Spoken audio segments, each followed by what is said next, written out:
अस्सलाम वालेकुम, very good evening. Rawalpindi test के सबसे पहले आपको अपडेट देके क्या हो रहा है जो पाकिस्तान और साउथ अफ्रीका के दरमियान चल रहा है। साथ साथ ऑफ कोर्स हम लोग मैच भी देख रहे हो। जल्दी से मैं आपको क्विक अपडेट बता दूं स्कोर का, फिर हम लोग और भी बातें करेंगे और आपको बताएंगे कि आज शुरू में क्या हुआ था। But just current situation match की ये है कि साउथ अफ्रीका का स्कोर है 141, उनके 2 खिलाड़ी आउट है और ये थर्ड सेशन चल रहा है और साउथ अफ्रीका ट्रेल कर रहा है बाय 191 रन्स। ठीक है, और मिनिमम ओवर्स जो है वो 12 रह गए आज के। सो क्या पाकिस्तान को कोई ब्रेक थ्रू मिलेगा बिफोर स्टम्प्स?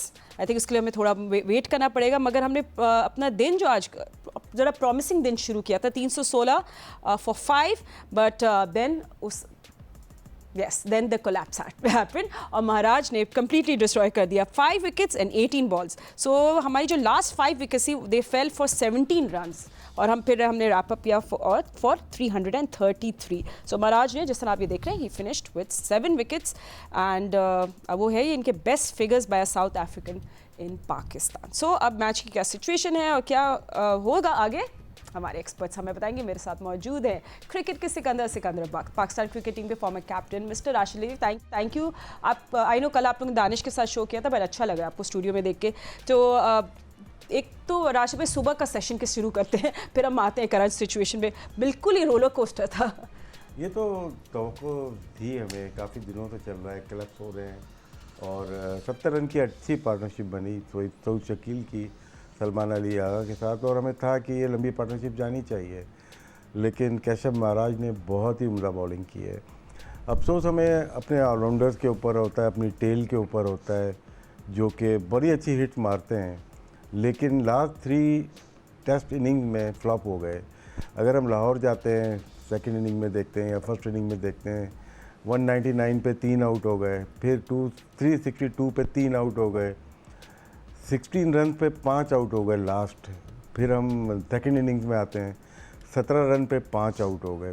फिर यहाँ पे आते हैं, पहली इनिंग्स में आते हैं रावलपिंडी, 17 रन पे फिर 5 आउट हो गए, 50 रन पे 15 आउट हुई हमारी।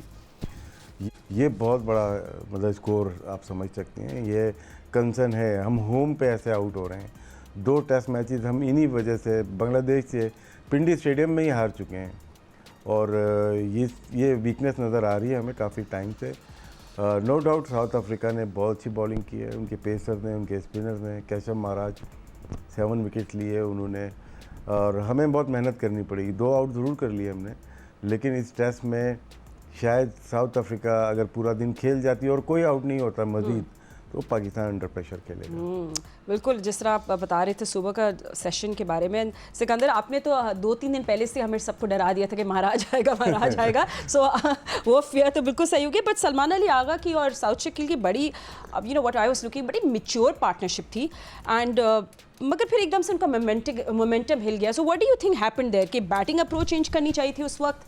व्हाट डू यू, और just Maharaj versus too good? देखें, महाराज ने तो 7 आउट किए, मगर मैं क्रेडिट दूंगा रबाडा को। देखिए, जब कोई एक लड़का प्रेशर डालता है ना आउट बॉलिंग में, तो दूसरा आउट करता है, तो उस वक्त दूसरे एंड से हम जब क्रिकेट खेलते थे तो उस वक्त यही था कि अगर एक आउट कर रहा है तो दूसरे एंड से रन का फ्लो ना बने, वरना फिर वो जो प्रेशर एक लड़का आउट करके करता है तो वो उसका हाथ से निकल जाता है गेम। कि भाई एक आदमी तो आउट कर रहा है, दूसरे एंड से रन बने जा रहे हैं। तो रबाडा ने एक्सलेंट बॉलिंग की। अभी मैं देख रहा हूँ कि जैसे शाहीन का गेंद गिर रहा है, तो वो वाला गेंद नहीं हिल रहा, जिस तरह कि उनका गेंद पड़ के हल्का सा बाइट कर रहा था, थोड़ा सा ऊंचा आ रहा था।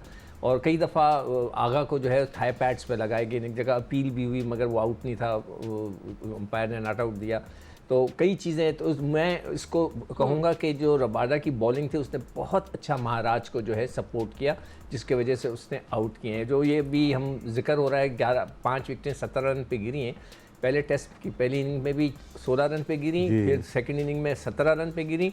इसको छोड़ दें, हम थोड़ा सा T20 की तरफ आ जाएं, तो 20 दिन पहले फाइनल में हमारे 8 लड़के आउट हुए थे 32 रन पे या 33 रन पे।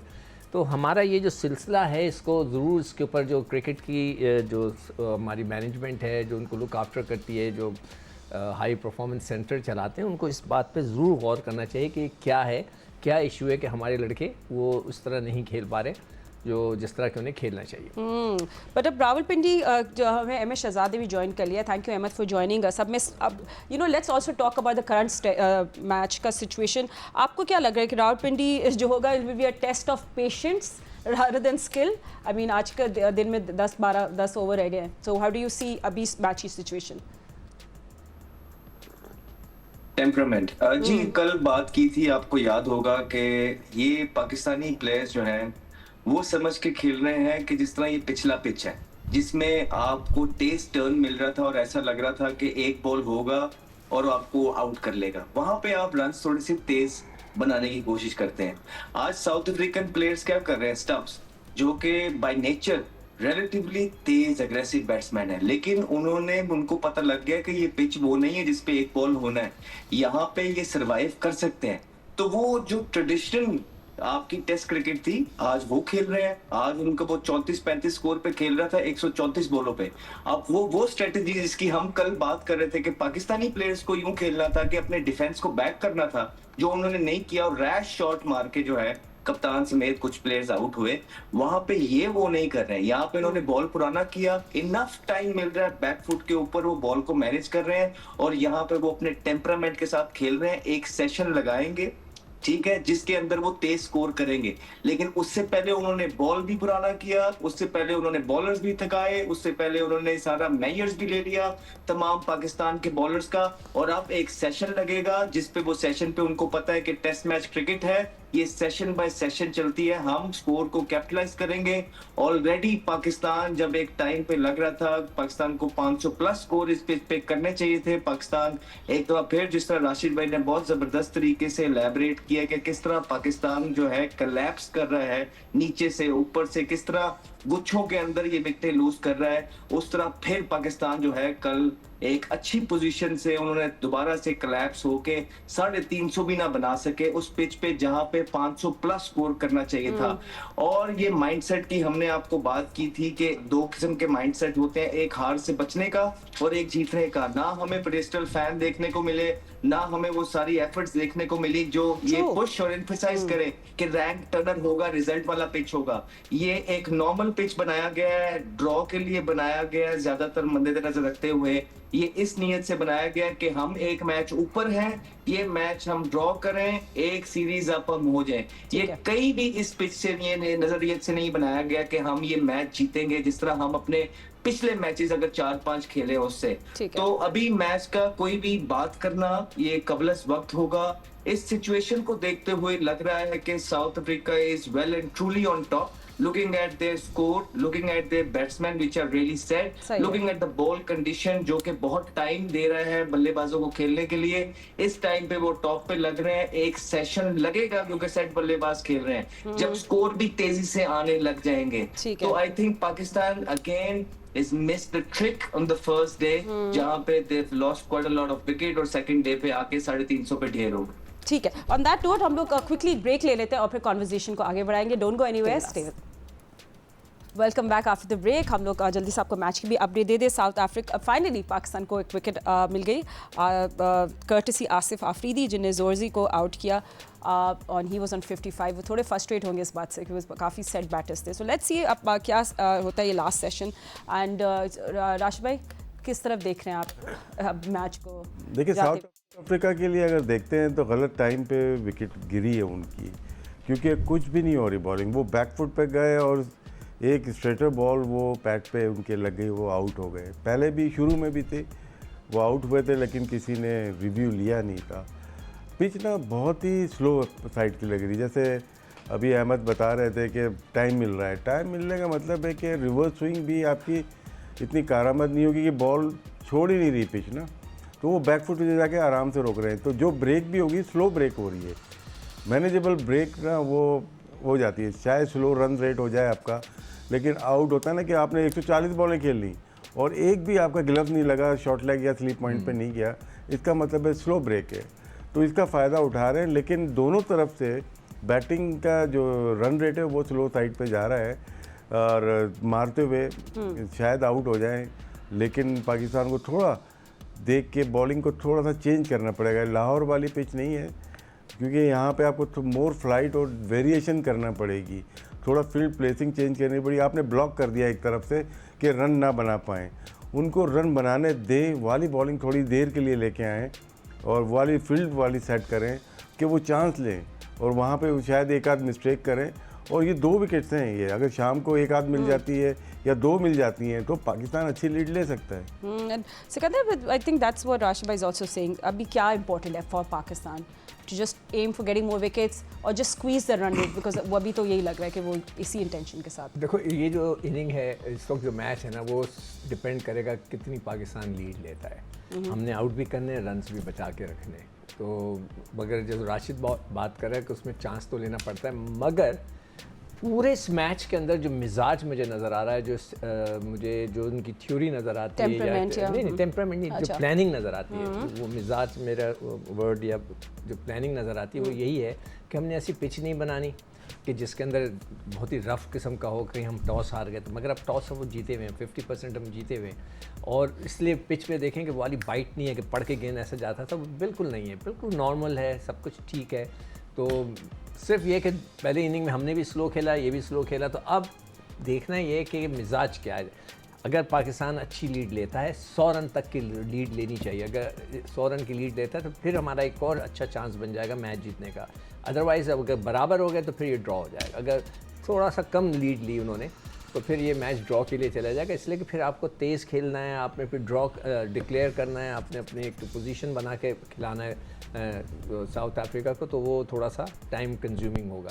तो मेरे ख्याल से अगर बस एक अच्छी लीड ही पाकिस्तान को जिता सकेगी, अदरवाइज ये फिर ड्रॉ की तरफ ही जाएगा। ठीक है, सो लेट्स सी अब सबकी क्या मतलब आप लोग सबने अपना बताया कि where exactly this match will be heading. I know I was just day 2 but what will Pakistan, जैसे राशिद भाई कह रहे थे कि नो थोड़ा यू आपको different bowling, is that a wicket while we are talking? Yes, I think yes. और ये डेंजर मैन ब्रेविस तो नहीं आउट हुए? I think that's it. Asif Afridi को एक और विकेट मिल गई। ठीक है, सॉरी मैं आपको साथ, I think this is exactly Ahmed what Pakistan was looking for. देखिए, आसिफ अफरीदी के बारे में काफी ज्यादा बात हुई है कि उनकी एज जो है वो थोड़ी सी हायर साइड के ऊपर है, इसमें कोई डाउट नहीं है। लेकिन एट द सेम टाइम उनकी बॉलिंग एबिलिटी पे भी कोई डाउट नहीं है। मैं इनके साथ बाप्टा के अंदर ये खेलते रहे हैं और मैंने अपना जो आखिरी सीजन खेला है ये मेरे साथ ड्रेसिंग रूम शेयर कर रहे थे। एक इंतहाई क्लेवर और स्मार्ट ऑपरेटर है ये पिच के ऊपर। इनके पास इनफ वेरिएशन मौजूद है किसी भी पिच के ऊपर बैट्समैन को डिसीव करने के। आप देखें कितने स्मार्टली तेज बॉलिंग कर रहे हैं। अगर आप जिस तरह राशिद भाई भी बोल रहे थे कि पिच टाइम दे रहा है, बॉल पुराना हो गया है, तो यहाँ पे थोड़ा सा जोर लगाना पड़ेगा, आपके कंधों से, उंगलियों से जान लगानी पड़ेगी। एट द सेम टाइम खाली जान से नहीं, वेरिएशन के साथ। शुरू में थोड़ा स्लो किया पिछला ओवर, उसके बाद बीच में ये 1-2 बॉल तेज करते हैं जिसमें बैट्समैन को कम टाइम मिलता है। जोर सी सेट खेल रहे थे, पहले उनको डिसीव किया, ठीक है, वो बैकफुट पे गए, उनका वही ख्याल था कि पेस स्लो आएगी, लेकिन वो बीच में घुस गया, बॉल तेज हुआ। एट द सेम टाइम ये भी जो अभी बॉल हुआ है आप चेक करें, ये तेज बॉल था, बीच के अंदर से ना सिर्फ टर्न हुआ है, उनको बाउंस भी मिला है।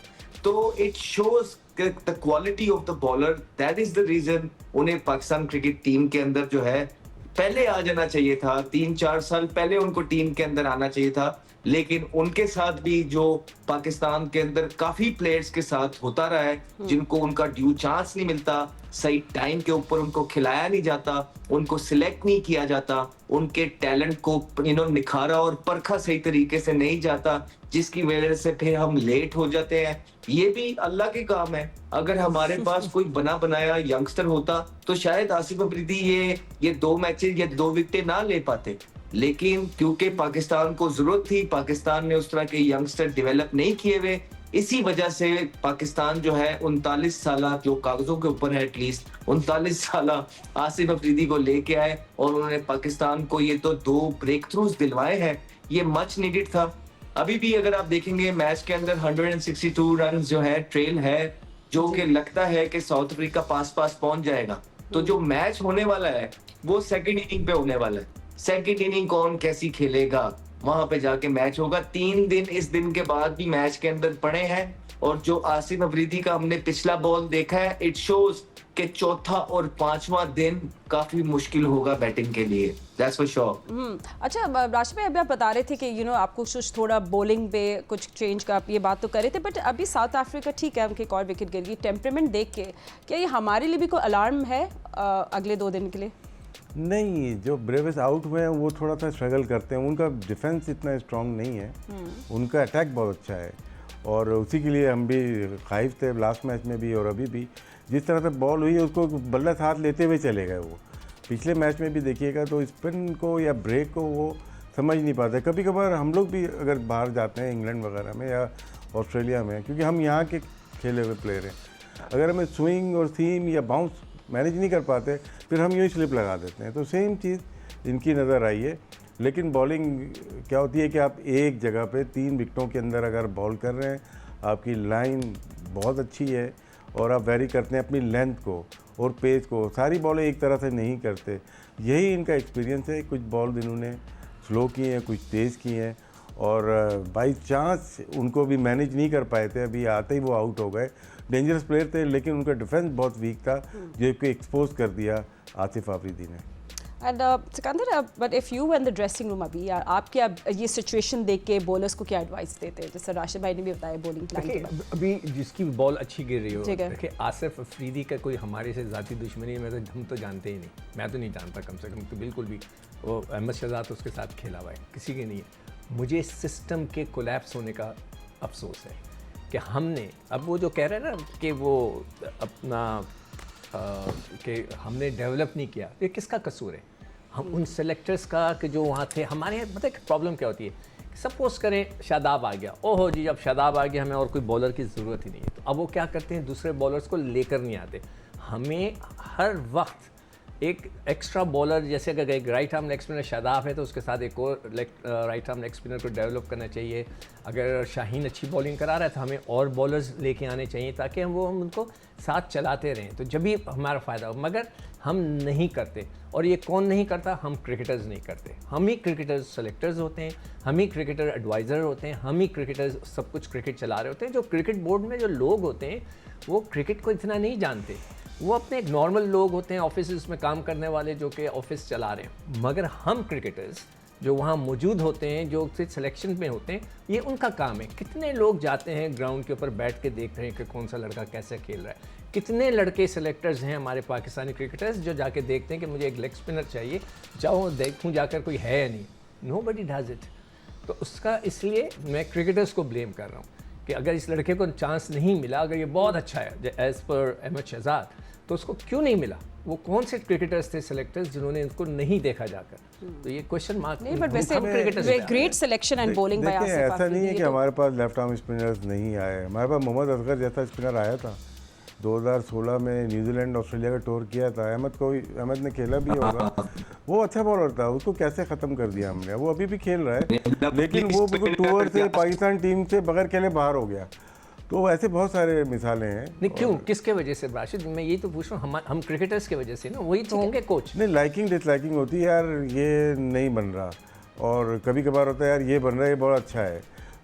खेलना दोनों को एक टेस्ट होता है, लेकिन कुछ खेल जाते हैं, कुछ रह जाते हैं। ठीक है, सो हम लोग ऑफ कोर्स मैच के लास्ट ओवर्स ही रह गया, so will keep an eye on that as well. मगर थोड़ी कुछ और भी न्यूज़ हेडलाइन आ रही हैं, उस पर भी बात कर लेते हैं।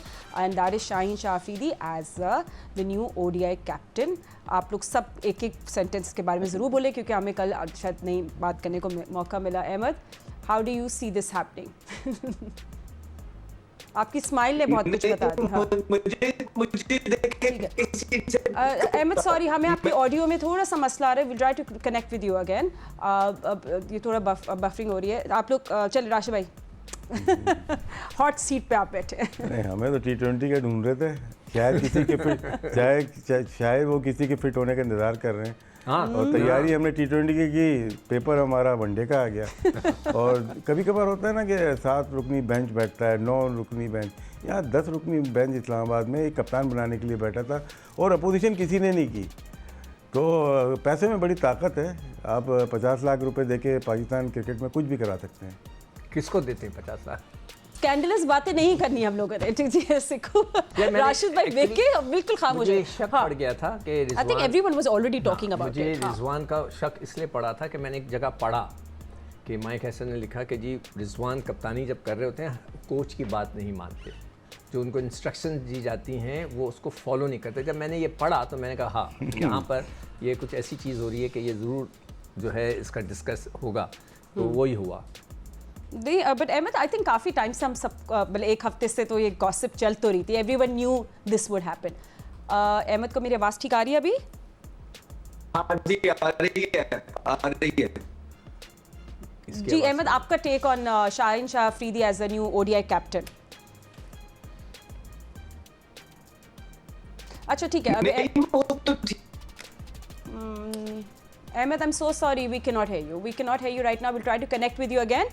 साथ साथ मैच की सिचुएशन भी देख रहे हैं। तो अभी since the pitch is slowing, Sikandar, what kind of pace should अब आपको किस तरह की बॉलिंग करानी चाहिए? नहीं कुछ मतलब what आपके पास is जो the- चॉइसेस हाँ। क्या हैं, ये 3 हैं, अब बीच में आप इसको आगा को भी ट्राई करके देख लें। मतलब मैं तो हमेशा कह के थक जाता हूँ, मैं पिछले 2-1 साल से यही एडवाइस दे रहा हूँ कि जितने भी आपके पास ऑप्शंस होते हैं कैप्टन को ऑप्शंस इस्तेमाल करते रहना चाहिए कि आगा को भी ट्राई करके देख ले। यू नेवर नो उसका गेंद अच्छा स्पिन हो जाए, वो is a cricketer who is playing there, वो ठीक है। 11 के में है, तो जब सॉरी तक आप Sikandar, running out of time. Last word by Rashid भाई के डे 3 अब कैसा होगा, कैसा होगा डे 3? डे 3 विकेट चाहिए और कम से कम लीड पाकिस्तान को अगर ज़्यादा मिलती है तो एडवांटेज है।